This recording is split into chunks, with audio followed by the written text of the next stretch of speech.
दोस्तों, स्वागत है आपका हमारे YouTube चैनल ध्रुव वॉइस में। दोस्तों, अक्सर जीवन में मुश्किलें और चुनौतियां सामने आती रहती हैं जो हमें निराश और हताश कर सकती हैं। ऐसे समय में यह विश्वास रखना मुश्किल हो जाता है कि सब कुछ ठीक होगा। जीवन में उतार चढ़ाव आते रहते हैं, लेकिन हमें विश्वास रखना चाहिए कि अंत में सब कुछ अच्छे के लिए ही होगा। इसलिए जब भी जीवन मुश्किल हो तो जो होता है अच्छे के लिए ही होता है को याद रखें। यह आपको सकारात्मक बने रहने और आशा न खोने में मदद करेगा। नमस्कार दोस्तों, फिर से स्वागत है आप सभी का आपके अपने इस कभी वह किसी से भीख मांग लेता। एक दिन जब रमेश खाने की तलाश में भटक रहा था, तभी उसे एक आम का बगीचा दिखाई देता है। इसलिए वह खाने की तलाश में बगीचे के अंदर चला गया। वहां जाकर वह देखता है कि बगीचे में अलग अलग और बहुत सारे पेड़ थे, तो वह एक पेड़ पर चढ़ जाता है। वह जैसे ही फल तोड़ने वाला होता है, तभी अचानक वहां पर उस बगीचे का मालिक आ जाता है। बगीचे का मालिक रमेश को पेड़ पर चढ़ते हुए देखकर गुस्से से आग बबूला हो गया। उसने जोर से आवाज लगाई, तुम कौन हो? मेरे बगीचे में क्या कर रहे हो? और उस आदमी को चिल्लाते हुए नीचे आने के लिए कहता है। रमेश बगीचे के मालिक को देखकर डर जाता है और नीचे आने से मना कर देता है। तभी उस बगीचे का मालिक अंदर जाकर एक बड़ा सा डंडा लेकर आता है। यह देखकर वह आदमी तुरंत पेड़ से नीचे उतरता है और मालिक के उस तक पहुंचने से पहले ही वह जल्दी पेड़ से नीचे उतर जाता है और जंगल की तरफ भागने लगता है और जंगल में जाकर छुप जाता है। कुछ देर बाद वह आलसी आदमी वहां से निकलता है और जंगल के रास्ते से अपने गांव की तरफ जा रहा होता है। तभी उसे एक लोमड़ी दिखती है जो जंगल में रेंगती हुई चल रही थी। यह देखने के बाद वह व्यक्ति सोचता है कि यह लोमड़ी अब तक इस घने जंगल में जिंदा कैसे है? यह लोमड़ी भाग नहीं सकती, चल नहीं सकती, तो कैसे अपने लिए खाने का इंतजाम करती होगी? और कैसे यह लोमड़ी अपने आप को इस घने जंगल में दूसरे जानवरों से बचाती होगी? यह बात वह आदमी सोच ही रहा था कि तभी झाड़ियों की खामोशी अचानक टूट जाती है और किसी के आने की आहट सुनाई देती है। डरते हुए लोमड़ी धीरे धीरे झाड़ियों से बाहर झांकती है और उसकी नजर एक विशाल शेर पर पड़ती है। शेर के जबड़े में मांस का एक बड़ा टुकड़ा है जो शिकार का ताजा अवशेष लगता है। लोमड़ी डर के मारे कांपने लगती है, सोच रही होती है कि क्या यह उसका अंत होगा। वह शेर उस लोमड़ी की तरफ बढ़ता है। शेर को देखकर दूसरे सारे जानवर वहां से भाग जाते हैं और अब वहां पर सिर्फ लोमड़ी रह जाती है। वहां से वह आदमी अपनी जान बचाने के लिए एक पेड़ पर चढ़ जाता है। फिर जो होता है उसे देखकर वह आदमी हैरान हो जाता है। शेर लोमड़ी के सामने मांस का टुकड़ा छोड़ देता है और वहां से चला जाता है। यह नजारा देखने के बाद वह आदमी हैरान हो जाता है और ऊपर वाले की योजना देखकर वह मन ही मन खुश भी हो जाता है। तभी वह सोचता है कि ईश्वर के पास सबके लिए कोई ना कोई योजना होती ही है। अगर ईश्वर के पास इस लोमड़ी के लिए योजना है तो जरूर मेरे लिए भी उसके पास कोई ना कोई योजना जरूर होगी। वह आदमी वहां से थोड़ी दूर आगे चला जाता है। तभी वह आलसी आदमी रोड के साइड में एक बड़ा सा पेड़ देखकर उसके नीचे बैठ जाता है, यह सोचकर कि मेरे लिए भी कोई ना कोई खाना लेकर जरूर आएगा। वह आदमी 2 दिन तक उस जगह पर बैठकर इंतजार करता है, लेकिन वहां कोई भी उसके लिए खाना लेकर नहीं आता। आखिरकार जब उससे भूख बर्दाश्त नहीं होती है तो वह खुद ही खाने की तलाश में निकल पड़ता है। वह रास्ते से जा ही रहा था कि तभी उसे रास्ते में एक बुजुर्ग आदमी मिलता है। वह आलसी आदमी उनसे कहता है, मुझे भूख लगी है, आपके पास कुछ खाने के लिए होगा तो मुझे दे दो। तभी वह बुजुर्ग आदमी उसे कुछ खाना और पानी दे देता है। खाना खाने के बाद वह आदमी उन बुजुर्ग आदमी से कहता है, मैंने 2 दिन पहले जो देखा आप उस पर विश्वास नहीं करेंगे। ईश्वर के पास मेरे लिए भी कोई ना कोई योजना जरूर होगी, लेकिन ईश्वर ने उस लोमड़ी पर अपनी दया दिखाई और मुझ पर नहीं। मेरे लिए कोई भी खाना लेकर नहीं आया। तभी उन बुजुर्ग आदमी ने मुस्कुराते हुए कहा, यह सच है कि ईश्वर के पास सभी के लिए कोई ना कोई योजना जरूर होती है और तुम्हारे लिए भी है, लेकिन तुमने उसे गलत तरीके से समझ लिया। वह तुम्हें लोमड़ी नहीं बल्कि वह तुम्हें उस शेर की तरह बनाना चाहता था। दोस्तों, इस कहानी से हमें यह सीख मिलती है कि अगर हम अपने जीवन को ध्यान से देखें तो हमें यह पता चलेगा कि जिंदगी सबक से भरी पड़ी है और हर एक पल का एक मतलब होता है। उस आदमी ने सोचा कि वह लोमड़ी सिर्फ बैठी हुई है और वह सिर्फ इंतजार कर रही है कि कब उसके साथ अच्छी चीज होगी, लेकिन वह आदमी यह भूल गया था कि वह लोमड़ी मजबूर थी। लेकिन हम उस लोमड़ी की तरह मजबूर और लाचारी नहीं है। ऊपर वाले ने हमें क्षमता दी है अपना काम करने की, बिल्कुल उस शेर की तरह हमारे पास भी खुद की ताकत और क्षमता है हमारी हालत को बदलने की, लेकिन उसके लिए आपको प्रयास करने पड़ेंगे, तभी आप उस शेर की तरह बन पाएंगे। चलिए दोस्तों, बढ़ते हैं अगली कहानी की ओर। एक बार की बात है, एक राज्य में एक राजा था। उसका एक वफादार मंत्री था। राजा का मंत्री बहुत बुद्धिमान था। वह अक्सर कहा करता था कि जो भी होता है अच्छे के लिए होता है। एक बार राजा अपने सिंहासन पर बैठा था, मंत्री भी उसके बगल में ही बैठा था। अचानक मंत्री की तलवार राजा के पैर पर गिर गई और उसके पैर की एक उंगली कट गई। तभी मंत्री ने कहा, महाराज, जो भी होता है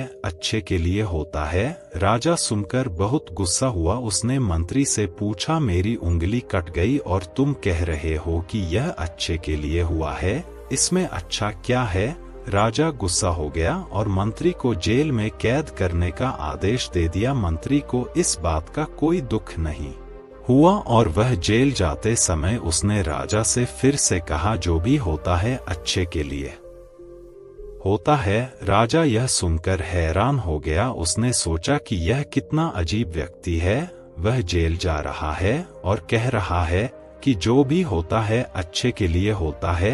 इस घटना को अब 3 महीने बीत गए थे। एक दिन राजा अपने सैनिकों के साथ घोड़ों पर सवार होकर शिकार के लिए गया। वे सभी एक घने जंगल के अंदर चले गए। राजा एक हिरण का पीछा करते हुए घने जंगल में और आगे निकल गया और अपने सैनिकों से अलग हो गया। हालांकि वह हिरण को पकड़ नहीं सका, लेकिन वह अपना रास्ता खो चुका था और घने जंगल में खो गया। जब राजा को यह एहसास हुआ कि वह बहुत दूर आ चुका है, वह जंगल से बाहर निकलने का रास्ता ढूंढने लगा। अचानक राजा को उस जंगल में रहने वाले आदिवासियों के एक समूह ने घेर लिया। उन आदिवासियों का कबीला ना तो राजा के राज्य में था और ना ही वे राजा को पहचानते थे, इसलिए उन्होंने राजा को पकड़ लिया और अपने कबीले में ले गए। वे आदिवासी एक ऐसे इंसान की तलाश में थे जिसे वह मारकर अपने देवता को खुश करने के लिए बलि दे सके। राजा उनसे उसे छोड़ देने की विनती कर रहा था, लेकिन उन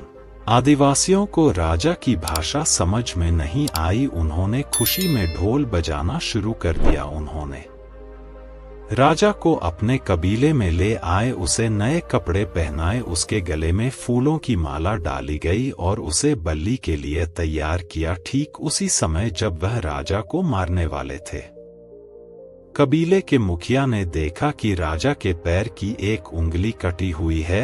यह देखकर उसने सभी ढोल बजाने वालों को आदेश दिया और राजा की बलि देने से रोक दिया। उसने कहा, इस मनुष्य की बलि नहीं दी जा सकती क्योंकि यह अधूरा है और अधूरे मनुष्य की बलि दी जाती है तो देवता खुश होने की जगह गुस्सा हो जाएंगे। इसलिए उन्होंने राजा को छोड़ने का निर्णय ले लिया। राजा खुशी खुशी जंगल से अपने महल में लौट आया। वापस आकर उसने सोचा कि यदि मेरे पैर की एक अंगुली कटी नहीं होती तो वे आदिवासी आज मुझे मार देते। इसका मतलब मंत्री सही था, जो भी हुआ अच्छे के लिए हुआ। राजा ने सिपाहियों को तुरंत आदेश दिया कि मंत्री को जेल से बाहर निकालो। उसने मंत्री को उसका मंत्री पद वापस दे दिया और राजा ने पूछा, मुझे बताओ, उस दिन मेरी उंगली कटी थी और यह मेरे भले के लिए हुआ, मैं यह समझ गया हूँ, लेकिन आप 3 महीने जेल में रहे और आपको इतना कष्ट सहना पड़ा, आपके साथ तो बहुत बुरा हुआ। मंत्री मुस्कुराया और कहा, महाराज, मैं आपका प्रधानमंत्री था